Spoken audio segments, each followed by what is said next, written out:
Imaginemos por un momento la siguiente situación. Alguien decide que este es el fin de semana perfecto para pintar la fachada de su casa. Compra la pintura, saca la escalera, pone algo de música, todo bien, o sea, una actividad totalmente normal y lícita. Claro, el plan perfecto de domingo. Exacto. Pero en un segundo de distracción, la brocha resbala, el tarro cae y una mancha gigante de pintura roja aterriza justo sobre el capó del auto impecable del vecino. Uy, sí. Una imagen dolorosa sin duda alguna. Y el resultado material, digamos, es idéntico al de un acto de vandalismo. Tienes un auto arruinado que requiere una reparación bastante costosa. Totalmente. Y ese auto arruinado es el punto de partida perfecto para este análisis a fondo.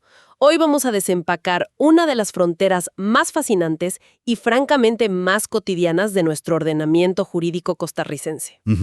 Una frontera que cruzamos todos los días sin darnos cuenta. Así es. Nuestra misión hoy es entender esa línea divisoria exacta entre, pues, un error torpe que te vacía la billetera, que sería un delito civil, y un crimen que te puede llevar a la cárcel, que es el delito criminal. Porque, para quienes nos escuchan, todos navegamos a diario por una red inmensa de riesgos legales. Y es vital entenderlo.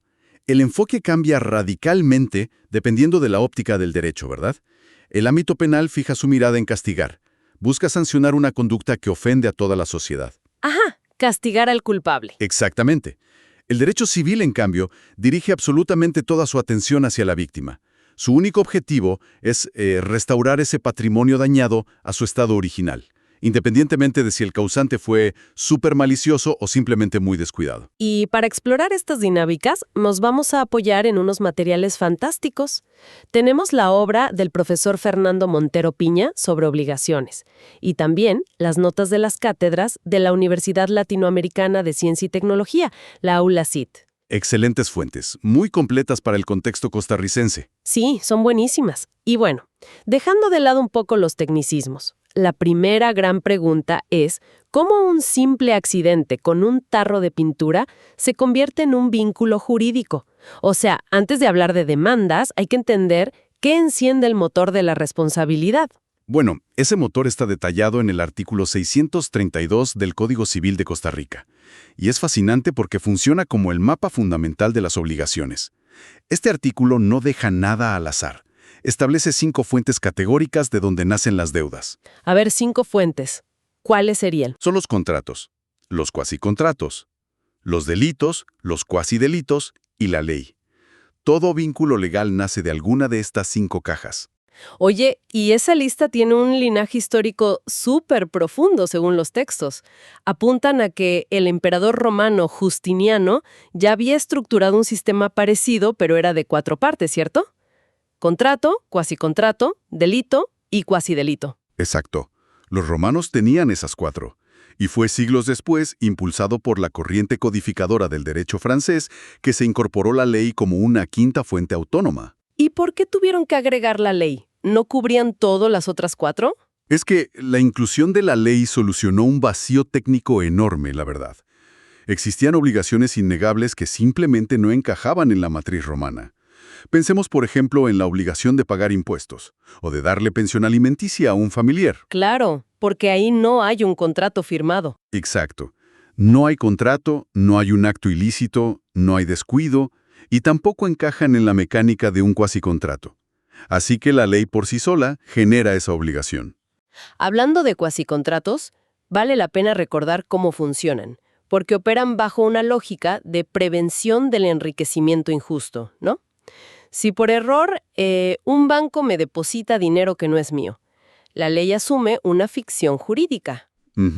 El famoso pago de lo indebido. Sí, exacto. No hubo acuerdo de voluntades, pero el ordenamiento crea la obligación de devolver la plata para evitar que yo disfrute de un beneficio económico gratis a expensas de otro. Esa es la mecánica precisa. Ahora, cuando volvemos la mirada a las categorías de delitos y cuasidelitos dentro del ámbito puramente civil, surge una crítica doctrinal muy aguda en nuestras fuentes. ¿Ah, sí? ¿La del profesor Alberto Brenes Córdoba? Esa misma. Él plantea que a mantener esa distinción terminológica hoy en día, o sea, separar delito de cuasidelito civil, carece de utilidad práctica. Y él sugiere consolidar ambos bajo el término de hechos ilícitos, lo cual tiene todo el sentido del mundo si vemos cómo funciona un tribunal. En la esfera penal, la distinción entre hacerlo a propósito, que es el dolo, o hacerlo por error, la culpa, define tu destino. Totalmente. Te define si vas 10 años a prisión o si tienes una medida alternativa. Exacto.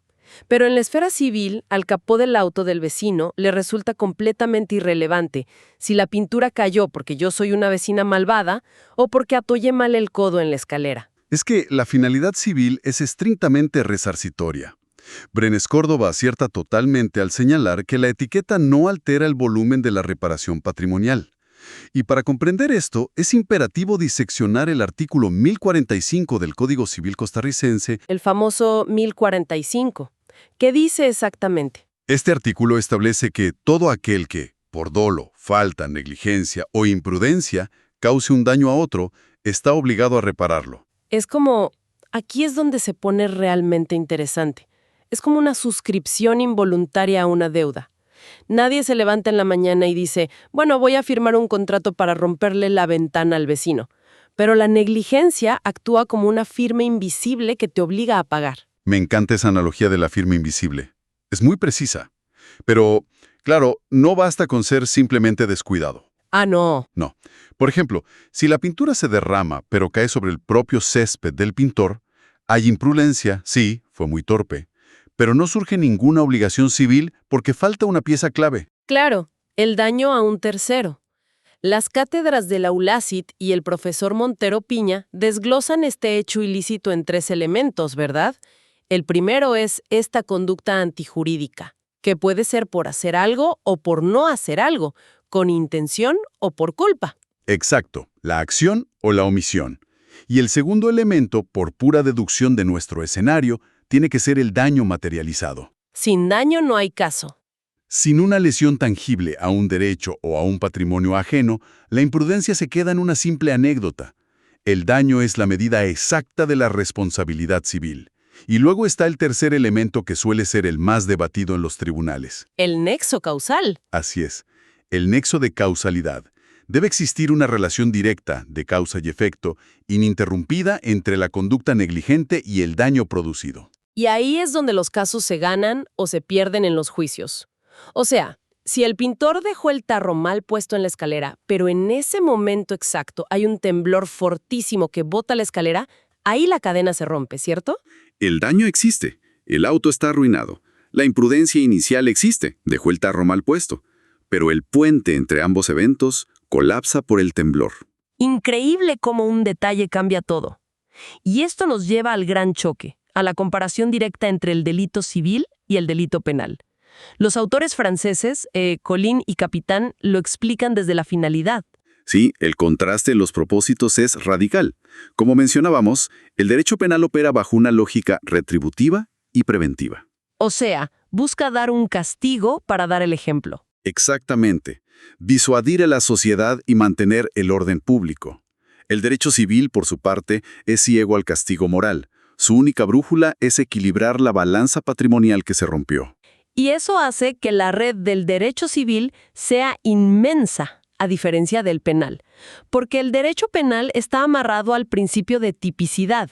Para meter a alguien a la cárcel, la conducta tiene que estar descrita en el Código Penal con precisión quirúrgica. El famoso axioma, ¿no? No hay pena sin ley previa. Si el código no dice explícitamente que hacer X cosa es delito, la policía no te puede arrestar. Exacto, pero el delito civil es una red expansiva. El artículo 1045 no necesita hacer una lista de todas las formas posibles en las que un ser humano puede ser torpe. Sería un código infinito. Totalmente. No hay un inciso que diga se prohíbe dejar caer pintura roja marca tal desde una escalera de aluminio. La fórmula es abierta. Cualquier hecho que cause daño injustificado te atrapa en la red. Es una formulación omnicomprensiva. Y aquí es donde entra la perspectiva de Castanto Beñas, otro jurista citado en los materiales. Él subraya algo clave: la irrelevancia de la intención en el cobro civil. A ver, explícanos eso. En un proceso penal, el juez gradúa la pena de cárcel dependiendo de la hazaña, si hubo premeditación o el nivel de descuido, ¿verdad? Pero en lo civil, la indemnización no se mide por qué tan mala fue la persona. Se mide estrictamente por el valor del daño. Entonces, ¿qué significa esto para la víctima? Suena a que al derecho civil le da exactamente igual si alguien es una mente maestra criminal que planeó destruir el auto o si es la persona más despistada del planeta. Al civil le da igual, sí. El choque del auto necesita pintura nueva y mano de obra en ambos escenarios. La intención no influye en la factura del mecánico. Así es. Sin embargo, estos dos universos paralelos están diseñados para encontrarse, cuando un acto ilícito es al mismo tiempo un delito penal y un delito civil. Como en un robo. Exacto. Y para eso, el ordenamiento costarricense tiene un puente que se llama la acción civil resarcitoria, que está en el artículo 103 del Código Penal. Y esto es súper importante por economía procesal, ¿no?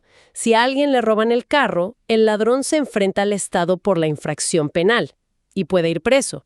Pero la víctima perdió dinero, perdió su patrimonio. Y no vas a obligar a la víctima a ir a hacer otro juicio civil separado que toma años y cuesta carísimo. Claro, el sistema te permite adherir el cobro económico dentro del mismo juicio penal.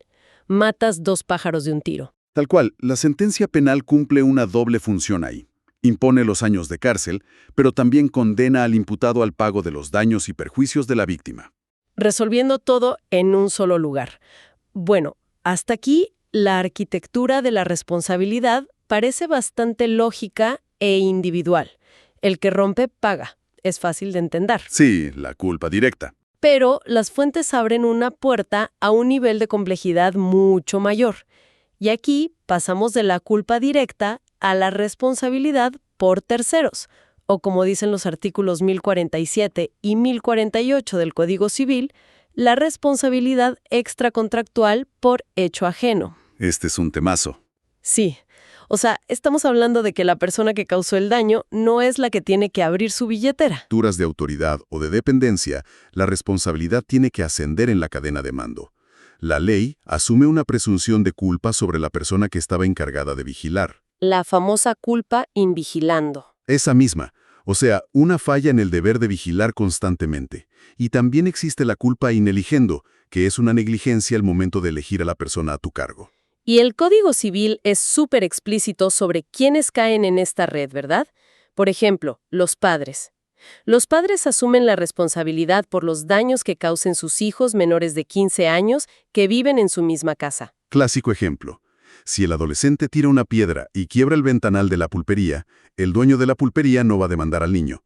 La acción de cobro va directo contra el patrimonio de los papás. Y la misma lógica aplica para tutores o directores de escuelas por los alumnos menores de 15 años mientras estén bajo su cuidado, ¿no? Exactamente. Pero ojo con esto, el supuesto que tiene mayor impacto económico hoy en día es el laboral. Los patronos, las empresas, son solidariamente responsables por los daños que ocasionen sus empleados. Uy, sí. Y eso genera una cantidad de litigios enorme en el sector productivo. Y aquí, quiero hacer un poco de abogada del diablo, porque desempaca esto para mí. Imaginemos una empresa de logística. Contratan a un chofer, revisan todas sus credenciales, tiene las licencias al día, el camión tiene mantenimiento perfecto. Todo en regla. Todo perfecto. Pero un día el chofer, en su ruta, se pone a ver un mensaje en el celular, se distrae y choca contra un local comercial. La empresa paga porque el código asume que fallaron en su vigilancia posterior. O sea, no es pedirle a un patrono que tenga poderes de clarividencia. Es una excelente pregunta y es el centro de uno de los debates más intensos en el derecho civil moderno, la verdad. Porque suena a un régimen de responsabilidad objetiva encubierta. Exigirle a una empresa que controle cada parpadeo de cada empleado en su jornada es imposible. Claro, quienes critican esto dicen exactamente lo que acabas de mencionar. Argumentan que conviertan a los patronos en una especie de aseguradora universal y que es una carga financiera desproporcionada. Incluso si hicieron todo bien al contratarlo. Incluso así. Pero, y aquí entra el autor de Diego, que analizamos en las cátedras, él defiende esta estructura basándose en algo llamado obligaciones de cooperación social y en la teoría de la asunción de riesgo. O sea, el que asume el riesgo, asume el costo. El argumento postula que quien crea un riesgo para obtener un beneficio económico tiene que soportar las consecuencias de ese riesgo. Si la operación de los camiones le genera plata a la empresa se convierte en la garante frente a la sociedad por los daños colaterales. Quien se lleva el lucro, asume el riesgo. Es una forma de asegurar que la víctima no quede desamparada, supongo. Totalmente. Imagínate el escenario alternativo. Si la ley le exigiera a la víctima, al dueño del local chocado, probar que la empresa falló específicamente en su supervisión, casi nadie ganaría un caso. Es súper difícil probar eso. Y por otro lado, si el chofer gana un salario mínimo, jamás va a tener el músculo financiero para pagar la destrucción de un local comercial entero. Al vincular a la empresa, la ley garantiza que haya un patrimonio capaz de absorber el golpe. Claro, el sistema prioriza proteger a la víctima. Aunque sé que los tribunales a veces dejan que el empleador intente zafarse, si logra probar que actuó como un buen padre de familia, o sea, con máxima diligencia. Sí, la ley lo permite en teoría.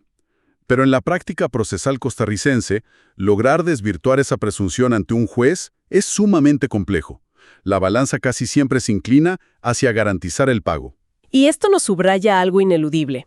El derecho civil teje una red continua, casi invisible, que envuelve absolutamente cualquier interacción que tenemos, asegurando que las fracturas causadas por la imprudencia siempre encuentran una vía de reparación legal. Es un mecanismo de paz social al final del día. Exactamente. Entonces, haciendo un resumen ágil de lo que hemos visto hoy.